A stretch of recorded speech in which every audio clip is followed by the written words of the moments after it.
Welcome, everyone, to episode 102 of Just Joshing. I am your host, Joshua Penteleresco. I write stuff and podcast too. My guest today is actress, model, Renaissance woman, but most importantly for today's podcast, publisher Jill Marie Robinson. Jill is really cool. Again, actress. She's a very accomplished. I'm not as familiar as with the show Go Fish. I'm not cool enough to know what that is, but apparently it's a big show, and she's done really well there. She's a beautiful woman. You ever meet her in person, you will believe that when you see her. So I could definitely see her having a modeling career. But what really impresses me about her is the fact that she goes out there, she promotes other people, and she created a magazine from scratch called I'm Here With. I'm Here With is a Canadian arts, lifestyle, celebrity magazine that focuses on Canadian talent. A buddy of mine, Benjamin Ross Hayden, is currently on the cover, which I think is awesome and amazing. And I could nitpick a little bit if I really wanted to, but her first magazine is way better than mine was. Really well done, well designed. Some cool articles in there. The only real thing I think I'd do a little differently if it was mine is I probably would have more articles like Ben's. Ben had a really good art feature in there, and they had another really good feature in there, and then it feels like if this was a sandwich, it's missing one more piece of the steak to really make the book sizzle. And that's it. But honestly, very cool. I mean, she's focusing on a lot of really talented people, and she's getting the word out there, and you can't help but be impressed with that. So it's awesome. I'm Here With is the magazine, and you should check it out now. It's available everywhere. Without further ado, as soon as we get done with these messages, here's Jill. Looking for my archived episodes of Just Joshing? You can do so on my YouTube channel, Joshua Penteleresco, JOSHUAPANTALLERESCO. There you will find past episodes with guests like Susie Vidori, Ron Bender, Ella Beaumont, Colette Turner, Chadwick Ginther, and more. Check out my YouTube channel right now. But let's keep talking. Don't worry about it. Does it sound good, do you think? Okay, I was gonna... Take a picture. I was gonna, I just do like a flex kind of thing. I was gonna maybe like record a little bit or something. Sure, go ahead. I don't know if the lighting here is very good. So. There's Patty, he's my friend. Brought the magazine today. Maybe let's stop. I just want to like. This is back on. This is okay. No, I ended up working for him. I met him way before he became a big guy. He was part of the Calgary Underground Film Festival once upon a time, and I ended up Joseph Kondik, Dane Thrun, we all did this project called Trafford Road for the Underground Film Festival there, and I worked a little bit with him when he was doing Agophobia. So he works hard. The one thing about him is he works very hard. He's very into his stuff, and he does it professionally. Yeah, no, he's at the same time. Oh no, he's very much into when building. He built a set, a lot of sets himself for Agophobia, and he was working on it. He was fixing, he was very hands on, and so I got to actually, I got to work with him. I saw him not too long ago at an A&W, just at 17th Avenue, because I guess he lives around there somewhere. But it was just he's a really cool dude, and he deserved the cover for sure. Yeah. So let's start beginning with you, I guess, and that is so were you usually an actress first? Were you a photographer / director, as we are being directed by Mr. Ricky here? Sure. I first started in the industry probably about 2013, seriously. I worked with Zuli Elnahas, and she did the pilot of Go Fish, and then we did the actual show. It was 10 episodes. It first aired on Shaw TV. And that's kind of how I started my career, by her giving me a role, and I played a rich Italian young girl who owns a house, and then all her friends come to live with her. Mm-hmm. So I got that bug for loving entertainment, and as soon as I stepped into it, I realized there's not enough media for people who are just starting, and independent people and people who are, moving up fast. But I just started doing publicity for my friend Zuli and all my friends around me, and it just kind of came into something that I felt like I should put this together professionally. So you went from an actress to publicity. So my own personal thing is, and it's just me. I moved a lot as a kid. So I lived in Ontario, I lived in Detroit, Phoenix, and a lot of different. Oh yeah, I'm well traveled. And the one thing I've noticed, like going across Canada in general, is, and I've said this on the podcast before, is that Canadians, by and large, are incredibly talented people. But the problem is, Canadians as a whole do not get the recognition from their own country about how good some people really are. I've had her on the podcast a few times. Like Vanessa Cardaway is a good example of this. Incredible singer, but doesn't get the attention that some. Because there's not enough publicity in this industry. I think if you're comparing it to Los Angeles, which really Canada should never do. No. Because we do not put the budget into promoting our people and including them in like all the big awards, all the big events that are happening that are very publicized, and they're a part of kind of that circle and that legacy of successful people, quote unquote. But I think that really what we need to do is just kind of grow our brand of Canada talent, and that's what this magazine I'm here with is for. It's actually across Canada now. It will keep growing with more, issues and more copies, I guess. So you went from actress to publicist. I still do it all. I'm not giving up a thing. I'm just listening to this. So you're an actress, you're a publicist. You write too. Yeah, I write a lot of the articles because it's out of necessity, It's not that I would ever claim I'm actually a writer, but I definitely do writing. I do interviews with people. So you literally are a Jill about person. This is just, you really are. I hate that, the Jill about No, actually, but that's the way it is today. You don't. There's no, I just want them to write stories, legit. It's all I want to do is write stories, and I'm doing a podcast. Right, with another jack of all trades, he's got the stones to do her own magazine in this day and this time, which I think is awesome. Which I think is awesome. And then on top of that, to boot, I've also done publicity. I've written in a variety of different forums. I'm an editor. I like that. Could use your help. Yes. Well, we can always talk afterwards. But the thing of it is, right? It's just one of those deals where.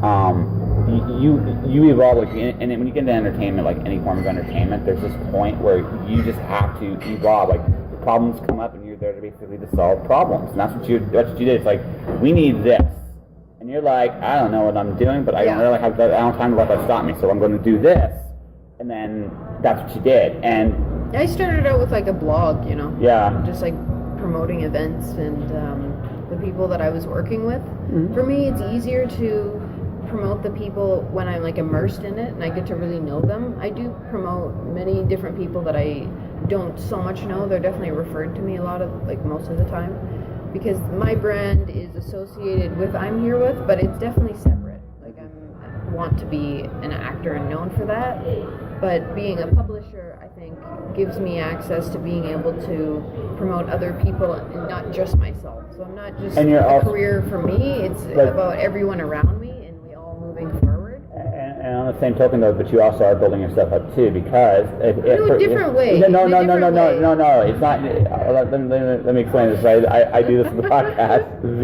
So I interview a bunch of people, and Leanna Kersner was my last guest. As of this recording, and I've interviewed all kinds of people, and we talk about all kinds of different things. I'm building myself. You build yourself a reputation that way too, because what you're doing is you're like, I'm the guy that's getting this, and so people will come to me and go, hey, would you like to be interviewed? Hey, would you like to do this? Hey, would you like to do that? And I'm sure you've hit that point now with yourself too, where people are coming to you, it's hey, I'm thinking about this, something like that. And one of the challenges I'm facing now is there's that point where it's hey, you promote this, and you're like, it has to be respected, yeah. People, you put yourself out there, and then they expect that from you, and you feel kind of you don't want to go past the line of being used. You want to feel included and feel good about who you're promoting, because actually you're a part of their legacy. When you're working together with somebody, promoting them, whatever you're doing within entertainment or your life, it's kind of they're a part of you.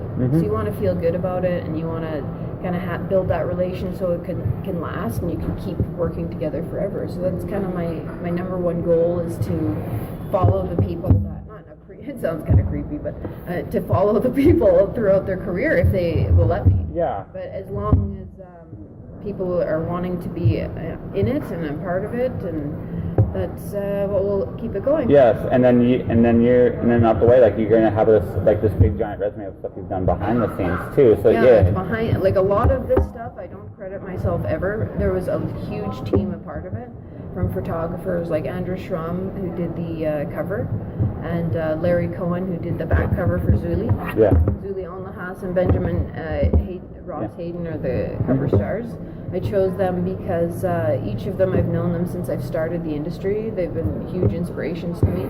But actually, Alan Stickle, as many people know, he just passed away in January. He's the main inspiration for all of this. I'm sorry for your loss. Yes, many of us have changed our world, our life, without his soul around us. But Mr. Neil Enoch, he was he's really good friend. he was devastated by that. He wrote about that for a little bit, and I see him every so often. You interviewed him not too long ago, yeah? Yeah, about right around early December is when I actually interviewed him. I went to his studio, and it was neat because he's got all these cool little things. And my next novel, there's a little thing he's working on there. It's actually going to be included in the. Oh, really? He has a Q wrap. Those Q wraps he has. Yeah. Right. I looked at those. Like, that is a neat idea. So. He builds he's got his own shop, right? Where he does cribbage boards and woodwork and stuff. But there's also sets and stuff like that he builds there. It's a really, really cool place. If you've never gone, you should go. Oh, I've been. Yeah, I'm good friends with him. He's a really sweet dude. But I've gotten to know him better through a mutual friend of ours, and that's where I met him. And that's the other cool thing about this too, is you get connected to so many interesting people. Sometimes they don't always go like the way you hoped. I had my first ever Star Trek alumni as a guest on the show. Who? And, Manu Ichiyami. Okay. Right. That did not go so well. Really? Well, it was awkward because what happened was, it was awkward. Sometimes interviews are awkward when you don't know the person and you don't know how to act to them or what you can say, what you can't say. I never worry about that in interviews. I just I go with the conversation and see where people are comfortable with. Like this interview where we were keeping it very casual because one, that's how I like it, and two, it gives a sense of people who you are. Yeah. That's a better way. That's my. I like that too. Yeah. Yeah.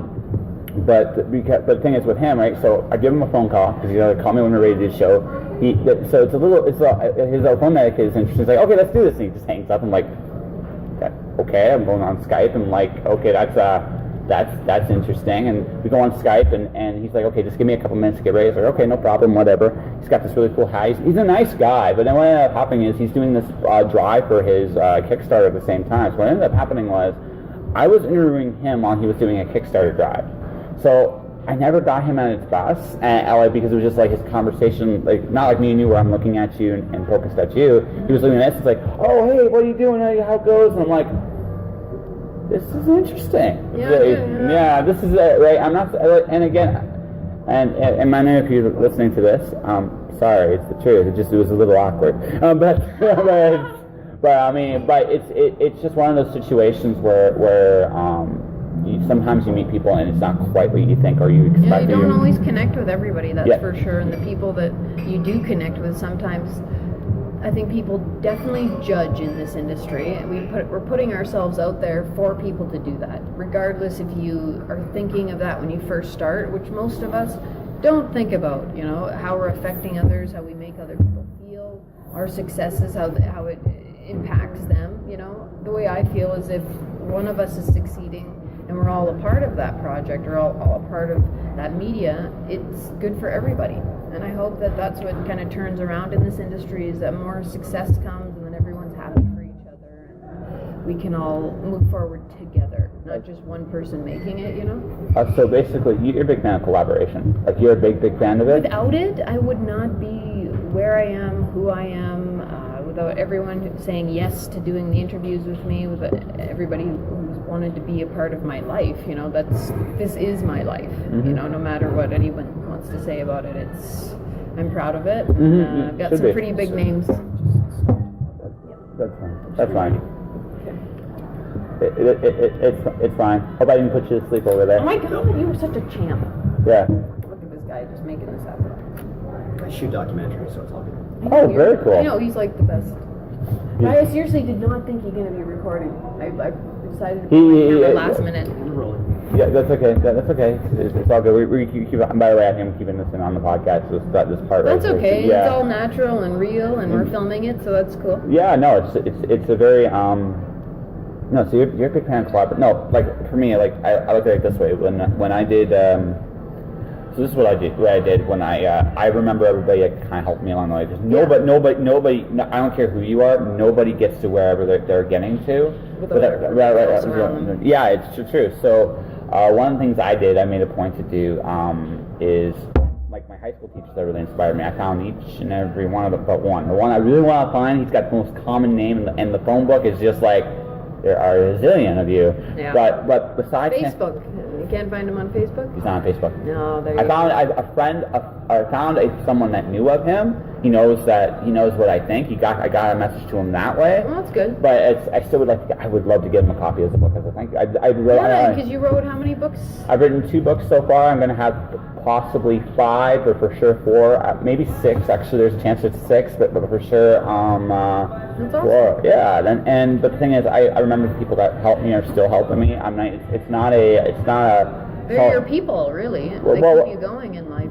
Well, sometimes, yeah, but also just sometimes it's just one of those. Well, the thing is, like creating something like when you're writing, there are points where it's very, very, very solitary, just by its very, very nature. And I'm sure that when you were doing this was there was moments. I do my writing a lot at night, and people think I'm a bit crazy because I'll be like sleeping till like 4 o'clock, and I'll be like, guys, I was up till like 12 in the morning, like in the afternoon, like working out. Yeah, with sleep, what's that? It's like it happens.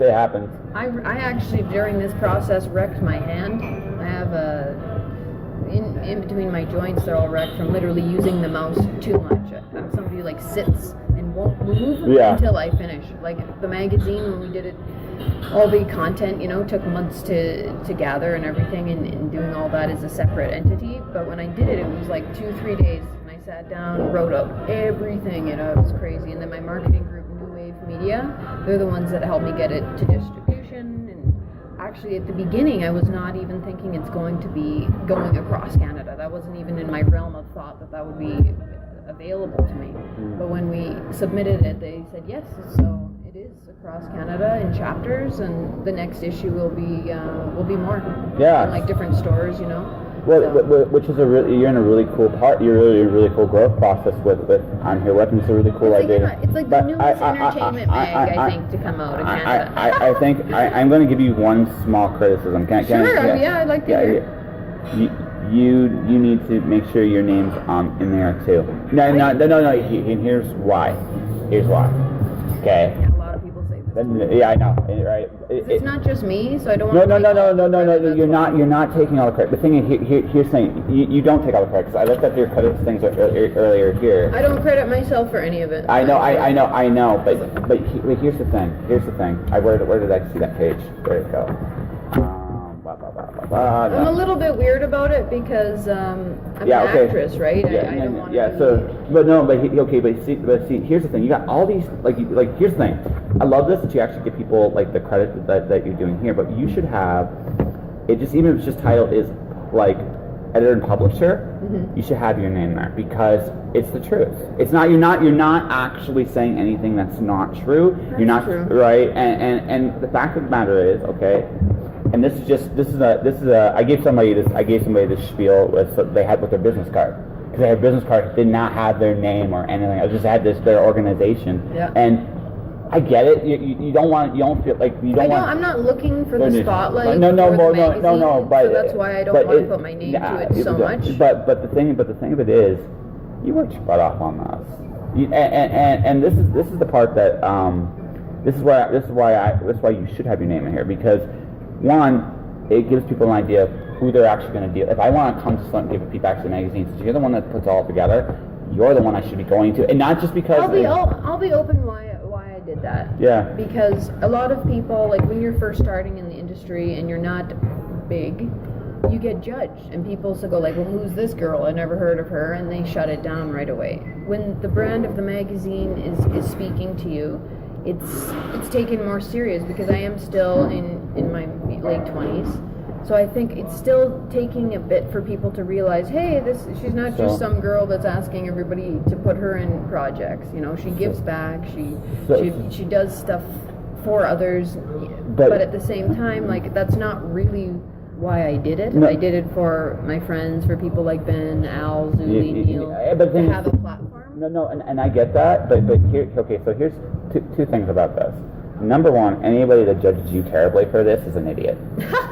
I'm You said it, not me. No, but no, they no, I'm being very serious about this. They're an idiot, because first off, it takes, okay, I've done magazines on a student level. I know how much work, detail, time, effort, and sacrifice it really takes, and it's the whole thing. Yeah, it really is, and I'm saying this like legit. Just for that alone, the effort that alone, your name should be in here. And if anyone judges you, they may not always like your final product, and that's fine, because not every issue is going to be perfect. No, it's not.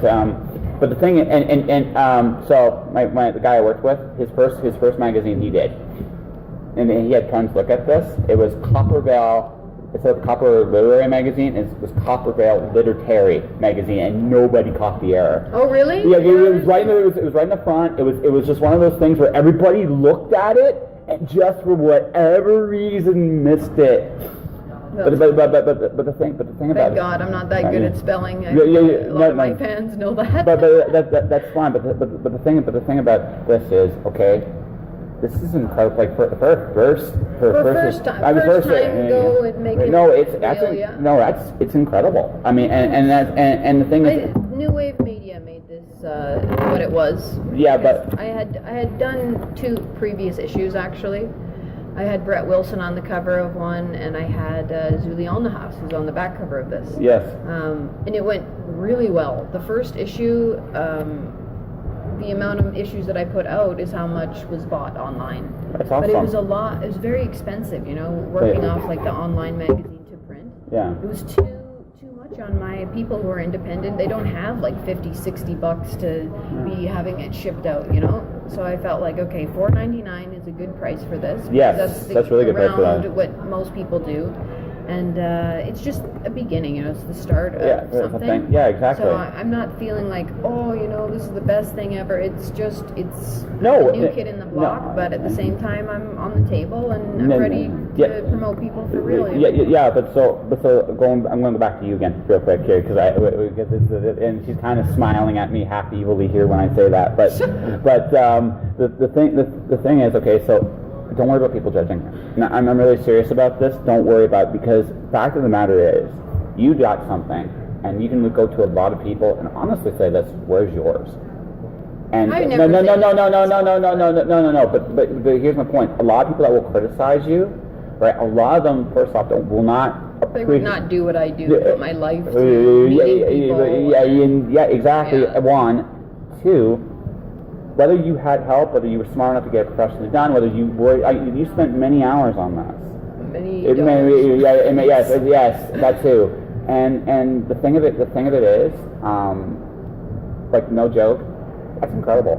And yeah, that's incredible. And where did you see this from online? Like people sharing about it? I saw you through. Actually, I met you through one of Neil's post with Neil. Neil Enoch was the first one to post, because I wasn't sure.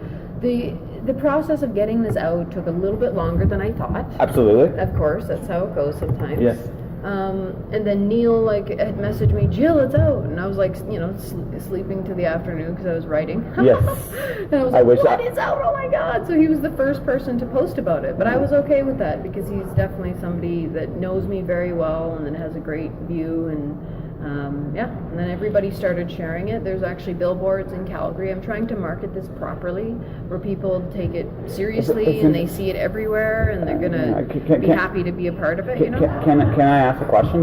Just sure. What are you looking at? What are you looking at in terms of like online marketing? Like because it's interesting now because a lot of magazines, like I get to read a lot of my magazines through Texture now. Like I'll read Yes, out. I need to get the magazine on that. Yeah, like something like that because. We have an online component where. No, absolutely no. I know. I'm just saying, like, are you thinking along those, like We're doing everything. Like we have all platforms. Yeah. So. I'm still new to the game of all of this. Also, I don't have a website, of course.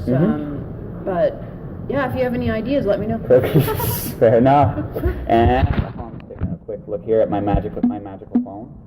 It's on my magical phone. Anyway, my sister's giving me the finger there, as you can see. But nice. Yeah, I know, love, right? Family love. But I think we actually have a pretty decent interview. So what I want you to do is, first off, tell people about your magazine, what it's called, where you can find it. Secondly, sure. and secondly, you. Where can they find you? Where can they talk to you? Oh my goodness me. So I'm on social media for just Facebook, my personal page, Jill Maria.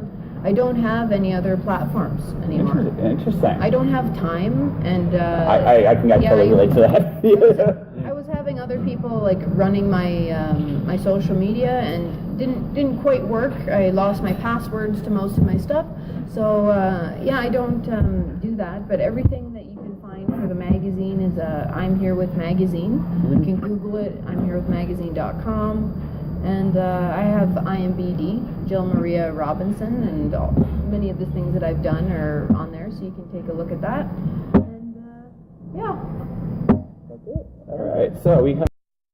Thank you very much, Jill. Like I said, check out I'm Here With. It's available now wherever magazines are sold, and I can't wait for issue 2. I think it's going to be better than issue 1. I think, like anything else, you get better with practice.